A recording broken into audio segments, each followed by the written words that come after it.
Cerebrillos, mentes curiosas, mentes inquietas, afectadas por el desasosiego de Pessoa, almas fisurados, lobos esteparios, locos varios.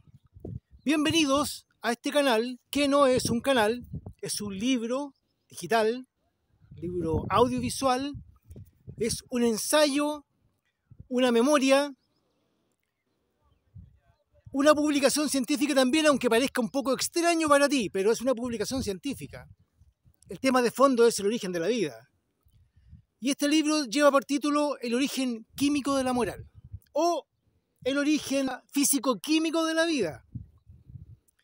Un tema bastante profundo y al cual he dedicado mucho tiempo. Esta es la versión y la visión de un geólogo, ¿sí? Aunque te parezca extraño. En mi competencia, todo lo que ocurre en este planeta para mí tiene que ser entendido. Y en esa búsqueda insaciable de poder entender cómo funciona todo es que me metí en este tema, que me parecía irresoluto.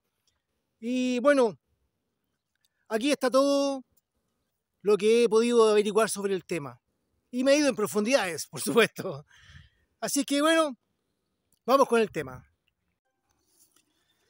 Bueno, como ya se me ha hecho un poco habitual, quiero partir con frases o pensamientos, filosofía de grandes mentes, sobre las cuales me quiero apoyar porque, bueno, siempre es bueno escuchar a los difuntos. Dice: la verdadera sabiduría consiste en reconocer que no sabemos nada, porque solo a través de la aceptación de nuestra ignorancia podemos abrir el alma al aprendizaje, cuestionar nuestras creencias más profundas y acercarnos paso a paso a la verdad que nunca se nos revela por completo. Sócrates.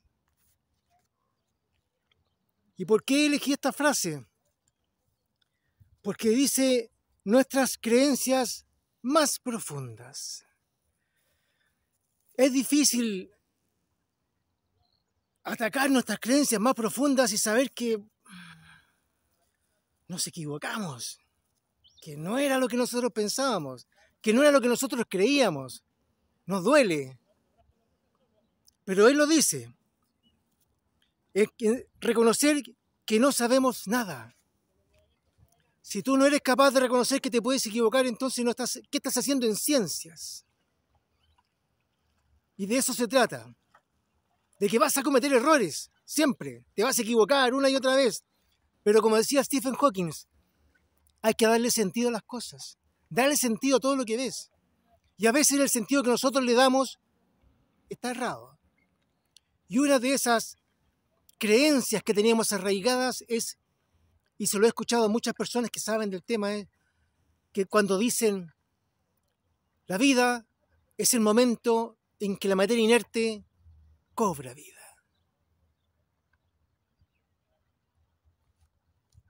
Eso para mí es creer en la magia, en la generación espontánea, disfrazada un poco en otros términos, pero es creer que algo de afuera vino y... Porque que la materia inerte cobre vida es algo imposible. No tiene sentido para mí. Por eso me ha dado muchas vueltas el tema y creo que es momento de aclararlo. Porque para mí es muy extraño que alguien diga, mire, no sabemos qué es la vida, pero surge a partir de la materia inerte. ¿En qué quedamos? ¿Sabemos o no sabemos? Porque las cosas se definen por lo que son y no por lo que no son. Entonces, si yo digo que no sé exactamente qué es la vida, ¿cómo puedo asegurar yo algo de cómo se origina esa vida? Ese es un error. Y lo he dicho muchas veces en este libro. Los paradigmas, nuestro etnocentrismo nos lleva a tener creencias que no están basadas en la realidad. La vida no surge de materia inerte, porque es imposible. La vida surge de materia activa. Activa, no inerte. Y toda la materia es activa desde el momento en que están compuestas por átomos. Claro que son activos. Tienen protones, tienen neutrones, electrones que giran o se mueven en ciertos orbitales. A 0 grados Kelvin esto no puede ser porque dejan de moverse los electrones. No hay energía suficiente. Pero no es el caso. Pero ¿por qué algunos sí y otros no? Eso es distinto. Porque no toda la materia cobra vida. Porque ya cuando hablé de la organización natural de componentes activos, y lo recalqué muchas veces, organización. No todos los átomos se pueden organizar. Y eso deja muchos elementos de la tabla periódica completamente fuera. No pueden, por las condiciones geométricas de los electrones que poseen en su último nivel, no pueden. Porque son átomos terminales, porque son átomos lineales con 2, o que dan formas trigonales, pero que no tienen actividad, 3. Y cuando llegamos al que tiene 4, como el carbono o el silicio, ahí comienza el problema. Porque esos sí pueden. Esos sí se pueden organizar. ¿Ya? Pero también tienen actividad. Y es el tema que vamos a tratar hoy.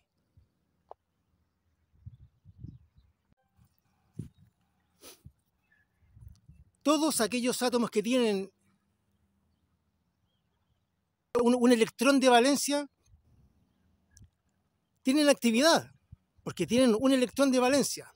Pero cuando se unen con otro átomo que tiene 1 o 2 o lo que sea de valencia, lo que se produce es una anulación. Se aparean los electrones y el átomo queda fuera de competencia. Ya no se puede organizar, porque cesa su actividad. Ocurre lo mismo con los que tienen 2 electrones de valencia. Y en el momento en que se unen 2 átomos con sus electrones de valencia, el átomo se inactiva. Sumatoria 0. Ocurre lo mismo con los que tienen 3 electrones de valencia. Se anulan, se unen y el átomo queda en un estado de reposo, neutro, equilibrado. No puede. Y eso deja la mitad de la tabla periódica fuera. Por el otro lado, los que les falta un átomo para completar el último nivel son átomos terminales, equivalentes a esto. Se anulan. Y obviamente los gases nobles que están completos tienen actividad interna, pero externamente no tienen actividad. Por lo tanto, no se relacionan con ningún otro elemento.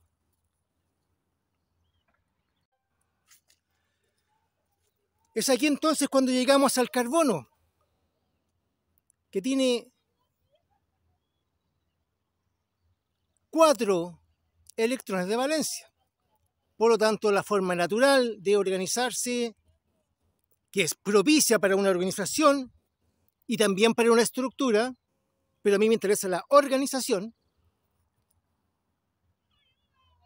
se une a 4 elementos y forma una figura tetraédrica, trigonal, piramidal. Pero, un momento, si está unido a 4 elementos, está neutro. Correcto, está neutro. Porque todos sus electrones están unidos a otros átomos, por lo tanto no tiene actividad. Pero el átomo de carbono es un átomo inteligente. Y lo dije en otro adendum. Interlegerentia. Interior, entre, legeren, que puede elegir,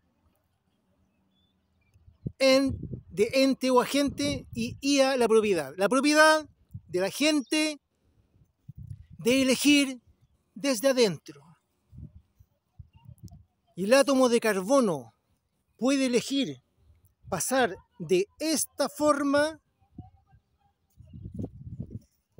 a esta forma trigonal plana con un doble enlace que lo puede mover de esta posición o a esta posición o a esta posición. O sea que el átomo es activo. Se guarda un electrón en el bolsillo, lo tiene ahí esperando para unirse con otro elemento y lo puede decir si con uno o con el segundo o con el tercero. El átomo decide, porque es un átomo inteligente y pasa de una configuración inactiva a una configuración activa.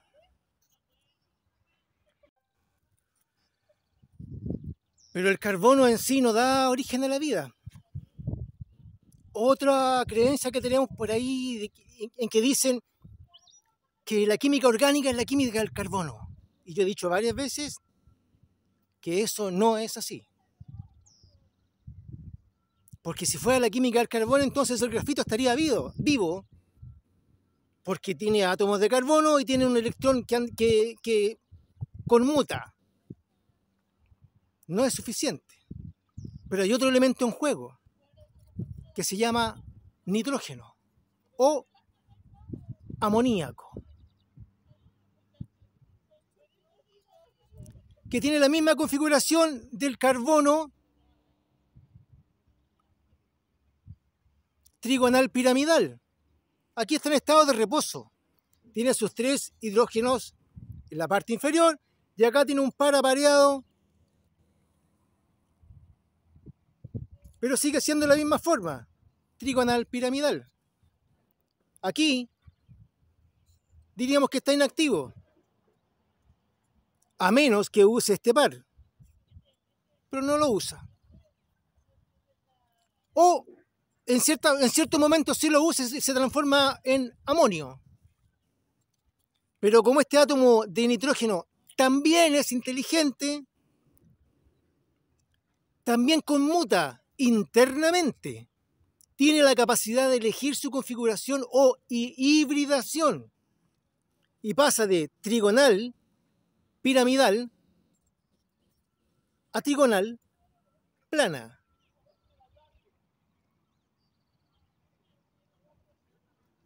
Hace exactamente lo mismo que el carbono. Cambia, conmuta su hibridación y se transforma en una molécula plana. ¿Tiene actividad?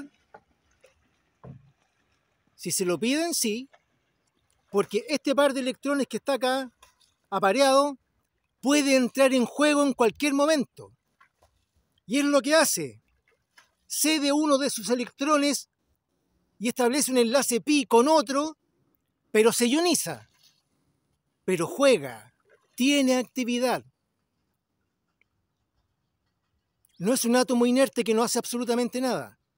En circunstancias especiales, y la vida así lo es, lo hace. Cede uno de sus electrones. Hace lo mismo que el carbono, pero se ioniza. Pero la vida es solamente carbono y nitrógeno, en su gran mayoría. Pero hay un tercer elemento que está jugando acá, que es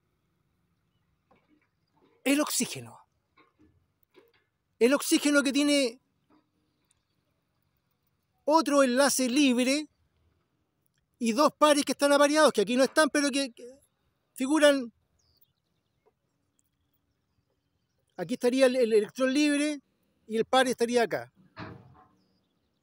Por lo tanto, cuando pasa de hibridación sp3 a sp2, a trigonal plana, el segundo enlace se une al primero. Entonces quedan juntos acá. Y ya no tiene más electrones para jugar porque los electrones que están apareados están fuera del campo de acción de los otros átomos. Están localizados, por lo tanto no cede sus electrones, como lo hace el nitrógeno. Entonces su única conmutación que hace o su actividad está en que cambia de sp3, enol, cambia a sp2, ceto. Se le conoce como tautomería cetoenólica, en que el oxígeno puede tener un doble enlace o un enlace simple con una carga negativa. Esa es una actividad que tiene el oxígeno. Entonces, carbono tiene un electrón libre. El nitrógeno tiene un par apareado y puede disponer del electrón. Por lo tanto, empieza a jugar. Y el oxígeno no tiene un par libre, porque cuando pasa a sp2, ocupa sus dos enlaces. Y su única actividad es sp2 o sp3. sp2 o sp3. Los tres elementos que configuran la vida, principalmente, son activos. Entonces, la vida es la organización natural de componentes activos. Solamente 3 elementos de la tabla periódica se pueden organizar de forma natural y que a su vez son activos. Veámoslo en la práctica. Esta molécula yo alguna vez la presenté en otra forma, que es la glicina, y la presenté como la primera molécula MAC, Molecule Alive Chemically, o movimiento, adaptabilidad y comunicación. La primera molécula químicamente viva del cosmos. ¿Por qué? Porque Miller y Urey en su experimento encontraron glicina. Y la glicina es resonante.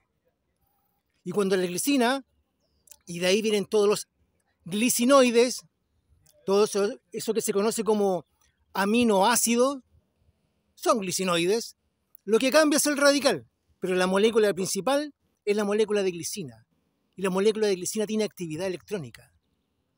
Y cuando se une con otro aminoácido o glicinoide, lo que se forma es una amida.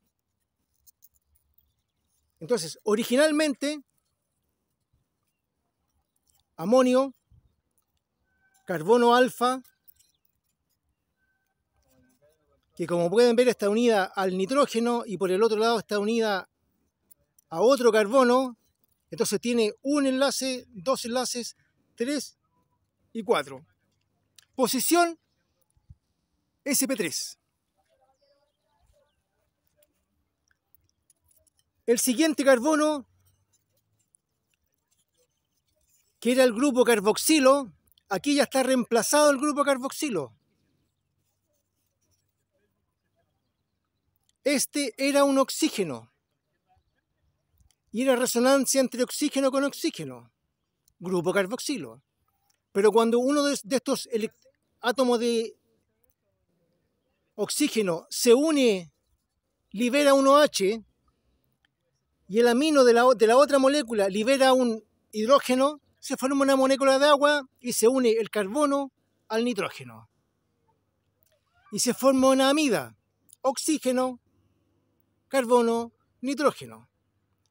Todas las amidas son resonantes. Por lo tanto, el doble enlace que está aquí con el oxígeno cambia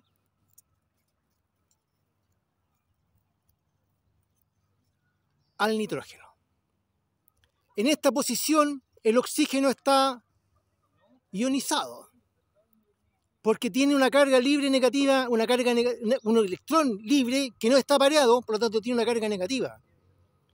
Y el nitrógeno está unido a 1, 2, 3, y tiene 3, pero está uniendo un cuarto, cede su par de electrones, uno de sus electrones, por lo tanto el átomo se ioniza. Esta molécula es plana, porque está en posición sp2, este está en sp2, y este temporalmente está en posición sp3. Y ahora está en posición sp2, sp2, sp2. El oxígeno juega con la hibridación sp2-sp3. El nitrógeno juega con su apareado, que lo cede o no lo cede, ionizándose o no. Y el carbono tiene su electrón con el cual siempre va a estar jugando. Esa es la tríada estelar. Esos tres elementos que juegan juntos. Por eso todas las amidas son resonantes.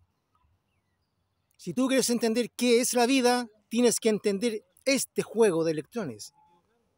Y tienes que entender que los átomos eligen desde adentro esta posición. No es forzada, porque este carbono, el carbono alfa, 1, 2, 3 y 4, está en posición sp3, pero el carbono que está al lado, el de la amida, está en posición sp2. ¿Quién decide eso? El átomo, por un problema interno, que es materia de... ya es física cuántica, porque todos los protones están hechos de quarks, y los quarks, en cada protón hay 3 quarks. Sí, 3. Es otro tema, pero esta molécula siempre está resonando, porque tienen actividad. Entonces, ¿qué es la vida? Organización natural de componentes activos. Activo, activo, activo, y están organizados en una amida. ¿Entiendes por qué era tan importante la definición de organización natural de componentes activos? No son inactivos. No es materia inerte que cobra vida, no, es materia activa que se organiza de manera natural.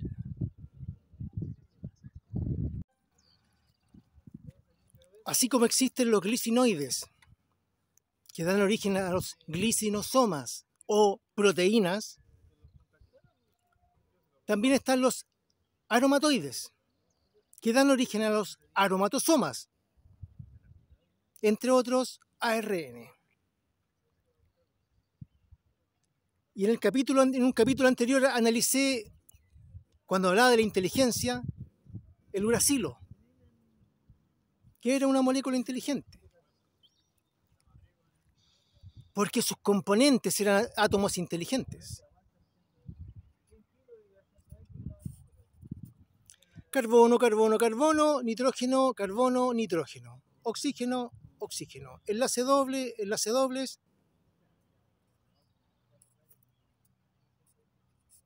Y este tiene aquí un par apareado.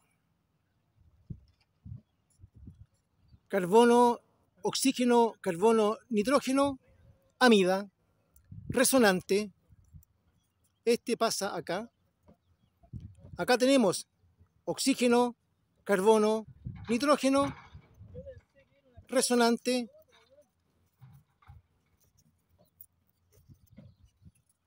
doble enlace resonante, amida. Pero puede ser oxígeno, carbono, nitrógeno, amida, oxígeno, carbono, nitrógeno, amida.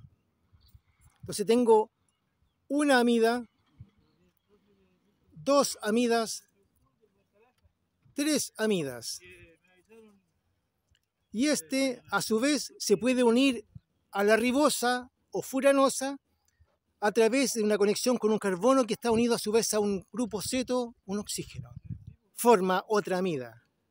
Aquí podría haber, cuando se una a la ribosa, se va a formar otra amida. Y todas las amidas son resonantes. Oxígeno activo, cambia.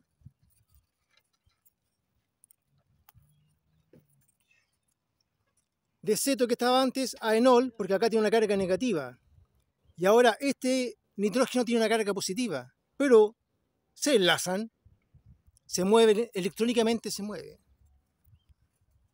Acá tenemos otra amida que en algún momento, por resonancia, se va a unir a este otro nitrógeno. Va a quedar como enol con una carga negativa, este va a quedar como nitrógeno ionizado con carga positiva. Y aquí me falta, tenemos un pequeño problema de señal, se nos están perdiendo algunos enlaces. Y acá estaba este enlace permanente que me faltaba anteriormente, pero ahí está. Entonces cuando este oxígeno pasa de ceto a enol y se forma este doble enlace con el nitrógeno, y este oxígeno pierde su doble enlace y lo cede ante el nitrógeno, se forman tres enlaces dobles. Y la molécula en este momento es aromática. Pueden girar en este sentido o pueden girar en este otro sentido. ¿Quién decide eso? Los átomos. La molécula decide en qué posición va a estar. Tiene algo así como cada mida son dos posibilidades, 2 por 2, 4, más 2 aromaticidades, 5, 6, y más este que se puede relacionar con este otro, 7 distintas posibilidades más o menos de presentarse la molécula. La composición química no cambia. Uracilo es uracilo. Lo que cambia es la configuración electrónica. Y la configuración electrónica cambia porque los elementos que la conforman están activos. Organización natural de componentes activos. Cambia la molécula, conmuta. Eso es la vida. Por eso, átomos que no tienen la capacidad o no tienen la actividad no pueden formar la vida. Y si no tienen la geometría, tampoco. Entonces, si uno empieza a descartar qué elementos pueden cumplir con las dos condiciones, llegamos siempre a los mismos tres elementos. Carbono, nitrógeno y oxígeno, la tríada estelar. No existen otros elementos. Podría ser el silicio, pero lamentablemente el silicio entre sus opciones es afín al oxígeno. Y el oxígeno limita sus 4 actividades, 4 electrones libres que tiene, los ocupa. A menos que cambie su hibridación, que ya por estar unido a los oxígenos no puede hacerlo. No tiene esa facultad de hacerlo. Entonces se une a oxígenos que a su vez tienen oxígeno, o electrones libres que se unen a otros oxígenos u otros elementos y no andan en forma libre. Entonces el silicio tiene las condiciones estructurales de organización, pero su actividad la destina al oxígeno. Y ahí queda confinado al mundo mineral. Los únicos elementos que cumplen con ambas condiciones, organización y actividad, organización natural de componentes activos, son esos 3 elementos y no otros. Por eso la vida es la química del carbono, del nitrógeno y del oxígeno. Y el momento en que están activos no es materia inerte. 2 creencias que tenemos arraigadas y que nos impiden entender la vida. Porque el principal inconveniente para que el hombre entienda la vida es el hombre y lo que se dice a sí mismo. Por eso era tan importante para mí leer esa frase. Y la frase de Niels Bohr, ¿no? Uno está cometiendo todos los errores posibles, pero uno también tiene que tener la capacidad de reconocer que se equivoca y que tenemos paradigmas y que nos estamos contando cosas que no son ciertas, que están alejadas de la realidad, que no están de acuerdo con la naturaleza. La materia inerte no puede dar origen a la vida. Es imposible. La materia activa, sí.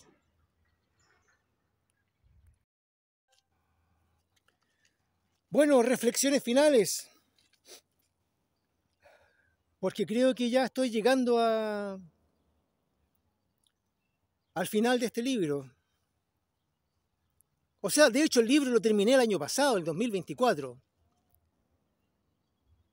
Hice muchos capítulos de introducción, de aproximación al tema, porque no es llegar y tratarlo, ¿no? Entonces me fui como más hacia público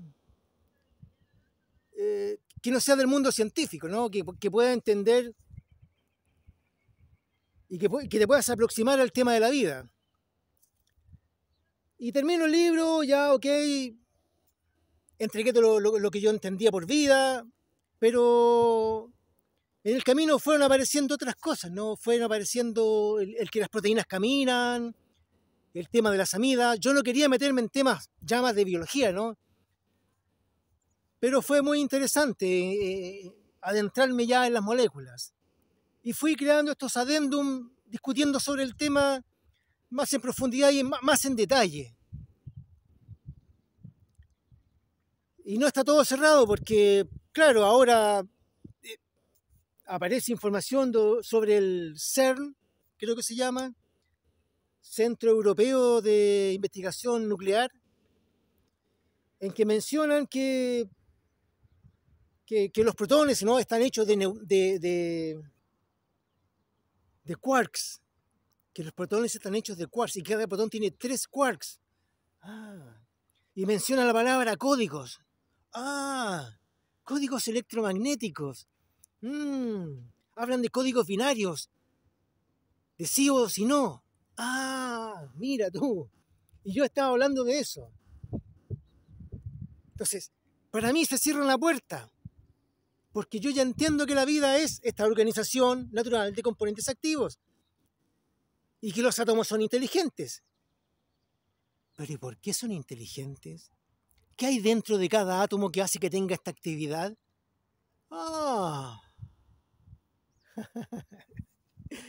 Eso para mí no es ningún problema. Es motivo de felicidad. Tengo trabajo que hacer ahora. Tengo más cosas que investigar. Se me cerró una puerta, pero se me abrieron varias ventanas más. ¿Qué relación tienen los quarks, este trío de quarks? ¿Qué tienen que ver con las decisiones que toman los átomos externamente? Porque esto está dentro de cada uno de los átomos. Y códigos binarios, códigos electromagnéticos que parecen como diseñados. Me encanta. Ya tengo más por donde seguir investigando. Pero para mí este tema ya... Tal vez haga algún otro adendum por ahí, pero ya yo creo que ya para mí está como claro. Y como siempre he dicho, no me creas nada. No me creas. Yo no tengo la verdad. Yo lo que hago es una aproximación. Darle sentido a todo lo que ves. Y esto es lo que yo veo. Porque soy geólogo. Y hay cosas que los químicos a veces no ven. Porque viven en un mundo... la composición química, los átomos, ya, perfecto, ahí está todo. No. Ahora usted tiene que mirar dentro de los átomos. ¿Por qué hacen eso? Y ahí es donde entra lo que yo siempre dije. No se olviden de las ondas electromagnéticas. Son la música de estas moléculas. Qué extraño, ¿no? Pero ¿cómo va a ser la música? Es la música. Y no soy el primero que lo dice. Todo vibra, el universo vibra en torno a estas ondas. Entonces deben existir tonos, armonías, compases, de manera natural, códigos electromagnéticos. Codifican. Y lo dicen las personas que están estudiando los átomos. Codifican. Entonces no podemos seguir viendo la materia como algo inerte, que no hace nada. Cuando se anulan, sí, ok. Pero estos átomos no son inertes. Son muy activos. Y eso es lo que da origen a la vida molecular. Todas las amidas son inteligentes y están vivas. Todos los onomatoides son inteligentes. Súper inteligentes y están vivas. Entonces cuando dicen, no, la vida nace de un mundo de ARN, correcto. Pero no es materia inerte. Los aromatoides son moléculas muy inteligentes. Yo me refería a ellas como chips. Se entienden entre ellos porque manejan el electromagnetismo, a lo que tú también usas en tus teléfonos, pero piensas que es tu propiedad, es tu invento. No. Todo lo que tú ves atrás está lleno de electromagnetismo. De hecho, la materia es una ilusión. Lo que menos tiene es materia. Es principalmente vacío. Entonces, tenemos que entender la vida en el contexto físico en el cual nos encontramos. No basta solo con la química. Por eso la biología saca su bandera blanca y dice, hasta aquí llegamos. Y ahora le entregamos la bandera a la físico-química, a la bioquímica. Llegan hasta el mundo de ARN y otra vez quedan fuera. Espero haberte ayudado. Yo lo dije en otro adendum, esto yo lo hice para mí, porque yo quiero entender. Y quiero compartir contigo esto que yo entendí, que es una parte de la vida. Queda mucho para entender todavía. Pero aún no termina. ¿Qué pasa dentro de los átomos que hacen esto? Física cuántica. Hacia allá voy. ¡Espérenme! Bueno, yo creo que ya es momento de despedirme. Ahora sí. Y espero haber sido un aporte para la ciencia. Espero que este mensaje llegue. Está hecho para un futuro. Hombre del mañana es para ti. Y bueno, suerte y nos vemos en algún futuro.